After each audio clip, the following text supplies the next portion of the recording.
21 lives were cut short Saturday afternoon, and more than 24 others changed forever when they were all victims of a mass shooting at a Walmart in El Paso. Now, reporter Whitney Wild is learning more about those who were killed. Two amazing humans were stripped from us, and their babies are left now parentless. Jordan and Andre Anchondo, parents of 3 young children, were among those killed Saturday. They had dropped off their oldest at cheerleading practice before heading to Walmart to do some back-to-school shopping. They died shielding their 2-month-old son. Baby Paul was recovered from the crime scene with his mother on top of him, and we got word that Andre had jumped in front of his wife to protect his wife and son throughout the whole circumstance. 86-year-old Angie Englesby was in the store's checkout line when the gunman walked in. She had been on the phone with one of her sons just minutes before. They spent hours waiting for word about her. Sunday, they found out she was among those killed. Army veteran and bus driver Arturo Benavides, age 60, was known all throughout the community, according to his niece. She described him as someone who would give you the shirt off his back. 7 Mexican nationals were also killed Saturday in the border town. Mexican authorities are looking into possibly requesting extradition for the suspect. Será una decisión que se tome en su momento. The decision will be made when the time comes, but no one shall be surprised because to Mexico, this individual is a terrorist. In the wake of these multiple mass shootings over the weekend in Dayton and El Paso, shootings only 13 hours apart, many are looking for better ways to prepare during these tragedies. One local organization offered an active shooter awareness training to start that tough conversation. Midland County sheriffs attended First Baptist Church yesterday, where they were there to teach those attending how to react to an active shooter. Many in the community understand the need and took advantage. Could have been me, that could have been in my hometown. And so I think people are taking into consideration that this could happen at some point in my life and that I need to be prepared and start thinking about what to do.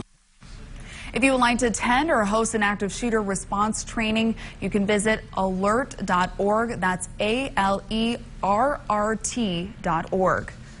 This weekend, not only were there deadly shootings in Texas and Ohio, but Chicago police are also reporting a string of deadly violent shootings.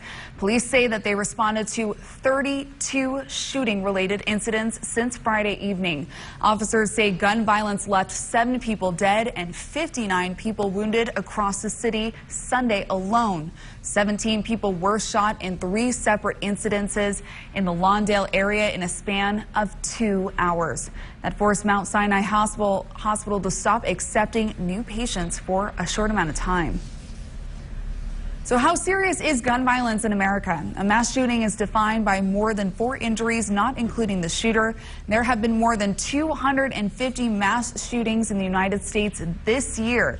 17 of those happened right here in Texas. That's according to the Gun Violence Archive.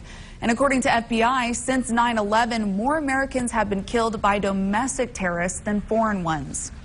The FBI is calling on everyone to alert authorities if you see something suspicious in person or online. ABC's Tom Yamas has a look at what all of us as citizens can do to address this epidemic of deadly shootings in America. Mass shootings in El Paso, Dayton, and the Garlic Festival in Gilroy, California. Lone gunmen with high-powered weapons unleashing their killing sprees.